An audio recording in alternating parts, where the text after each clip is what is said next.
Hello and welcome to Outnumbered on Oweleketv on this beautiful day. We are here to bring you to speed with the headlines for the day. My name is Ramsey Enoch, and as usual, I have in the studio Rachel Abioye. Good morning. Good morning, Ramsey. Good morning, Michael Adikan. Good morning, Ramsey. Quickly, let's take you through the headlines for today, like I said earlier, and the first paper right here in front of me is the Vanguard newspaper.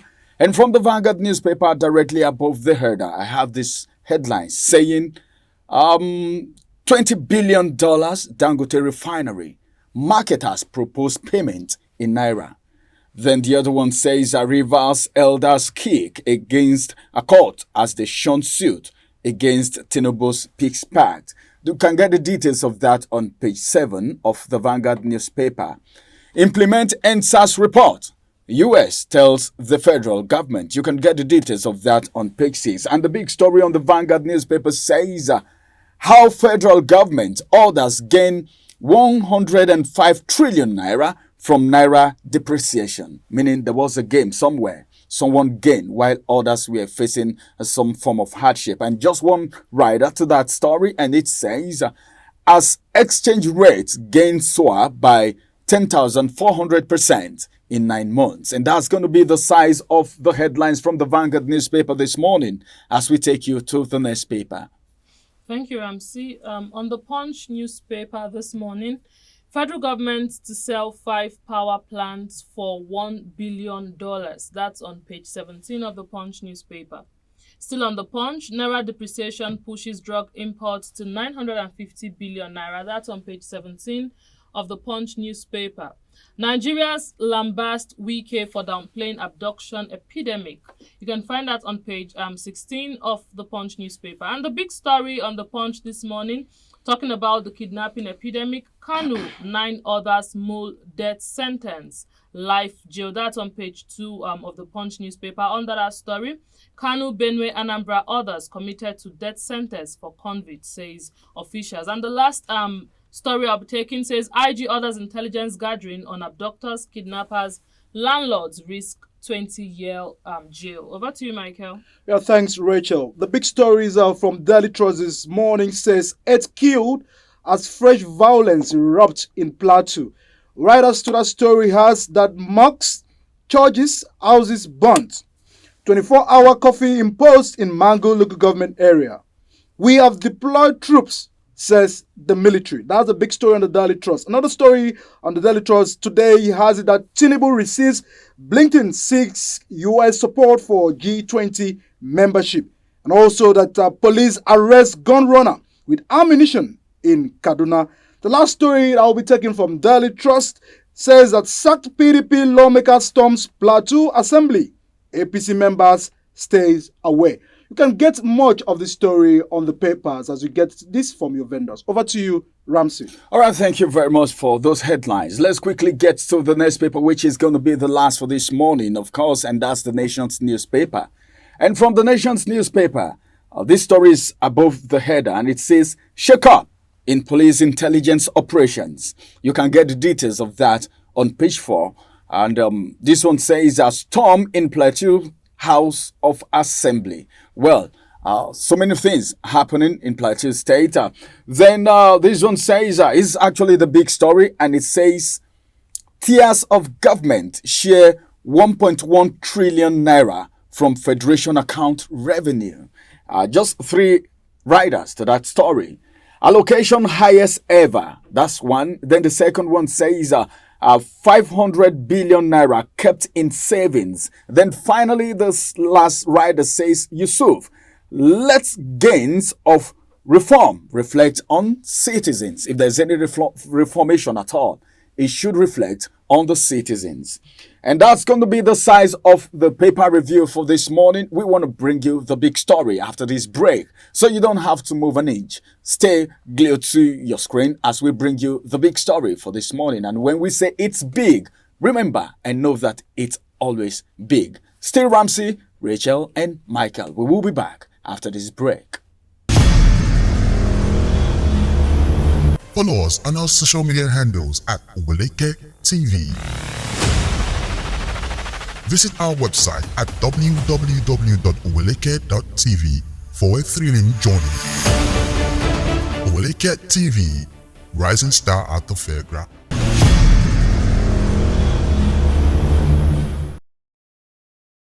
Welcome back from that break. Still outnumbered, live on your screen with Ramsey, Rachel, and Michael.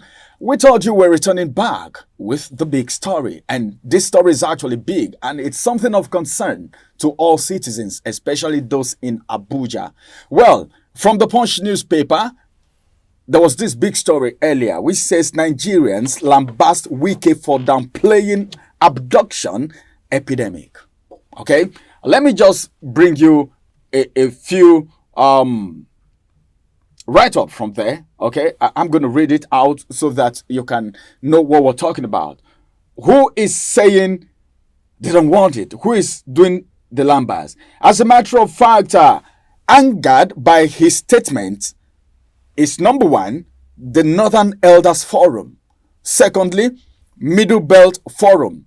Thirdly, the Youth Forum and other stakeholders. They've actually chastised the former Rivers State governor, describing his utterance as insensitive and unfortunate. This is what is coming from these groups. And why did they say so? What exactly was the statement that he made? What did he do that they are saying this? Let me just read it out to you. Wike dismissed the public outrage over the kidnapping as unnecessary, saying, you cannot stop total crime, all right? You cannot stop total crime. Let somebody tell me as a professional that there is anywhere in the world where there is no crime. This is the minister of FCT saying all of this. And he went further to say, he is saying this because kidnapping happened last night in one or two places. Therefore, there is insecurity in the whole of FCT. That's not correct. He said, why should people come out to say there is insecurity in FCT just because? You can't imagine that. All right? Just because there was one or two places that kidnapping happened. So I'm going to leave it to my colleagues at this point in time. As a matter of fact, Michael, looking at this statement, can you at this point in time say those who are angry, Nigerians who are angry, and some persons have been fingered out, the Northern Elders Forum, Middle Belt Forum, Youth Forum, and some of the stakeholders, can you justify their anger at this point in time, looking at the statement that was made by the Minister of FCT? Yeah, the statement is true on the grounds that what is happening in FCT is highly political. I would say that I've made some research, and of course, the justification to what is happening is because the people of the North, the Middle Belt, and the Northerners are not in any way happy with the way Wike is running the administration. The FCT senator representing FCT in the National Assembly even said that the minister takes time to even reply his message. That prior to what is happening now, he was trying to get a meeting with him to see how Wike is priding himself in the FCT. This is a man that came into town, started destroying people's property without knowing who owns this, who owns that. So all of these has amounted to what is happening now. And Wike is a very proud man. And as at a time like this, he needs to understand that he's in a place where he has not been before. You've never been anything in the FCT. All your life, you've been a minister. Even the minister, the governor, even the minister, you're a minister of a state. So you are not in any way, you've not resided in this town. So you would have come to work with the indigenous people. And that is what even the FCT senator is saying. So the statement made by Wike is a very outrageous statement that can even continue to spark more anger among the indigenous people of FCT. It needs to come down. Wike needs to understand that he's in an environment new from where he has been, where he has always been a governor, parading himself and all of that. So in other words, you're trying to say the kidnapping, the abduction, everything is being masterminded by certain people who are not comfortable with Wike's administration. Absolutely. They want Wike to go. They led a protest weeks ago to the National Assembly that Wike must go. All right, let me get to Rachel at this point in time. Looking at this statement by Wike, he said, is it just because of one or two kidnapping that happened in some places in FCT that people are saying there is insecurity in FCT? Looking at that statement, some persons have frowned at it. And he went forth to say, well, if you're a professional, come out and tell me if there is anywhere that is free of crime. Is that what you expected of the FCT minister as a person who is domiciled in the FCT? It's quite unfortunate, Ramsey, that the minister of FCT is coming out to say, oh, it's not necessary. All the outrage and the outcry and everything is not necessary. And saying it's political, whether it's political and some politicians are doing it for their personal gain or whatever they want to achieve, shouldn't be the business of Nigerians. Because, in fact, even in army estates, in Abuja, we've had kidnappers, go there to kidnap people. We've had in Lube, we had kidnappers. In fact, everywhere in Abuja is not safe. So many places. Should we start mentioning? And so you say, oh, because of one or two places, is that why you people? In fact, it's so annoying for a minister of the FCT to come out to say this kind of thing. This to show you how much of levity he handled this whole issue. And in fact, from the one he came into power as the minister of the FCT, we already know who Wike is. Coming into power, he was struggling with, he was still putting eyes, on River State. He didn't look like he was ready for the position in the first place. Didn't look like he was ready. Like Michael said, he came in and the first thing he started doing was destroying properties, demolition and everything. And nothing again. And now we're having insecurities, people dying. Look at the case of this lady that died, Nabiha, a first-class graduate that died for Christ's sake. That's pathetic. Yes, they picked up a family. In fact, if that is the only thing that happened in Abuja and Wike heard of it, he has no right to come out to say, oh, it's unnecessary, the outcry is unnecessary. If that is the only thing that's happened so far, he came in. But for Christ's sake, people are holding down their children. If you don't have something you're going to do outside, don't even go, because it's not safe. You don't know the vehicle you're going to enter. You don't know the next thing that will happen to you. That's how bad it is. And the minister is coming out to say it is not necessary. It is political. If it is political, how is it our business? Do something about it. If it is political, well, you don't need to tell us all of that, because that seems like a story that Nigerians are not really interested in. If it is something that you need to wage into immediately, come on, do something, all right?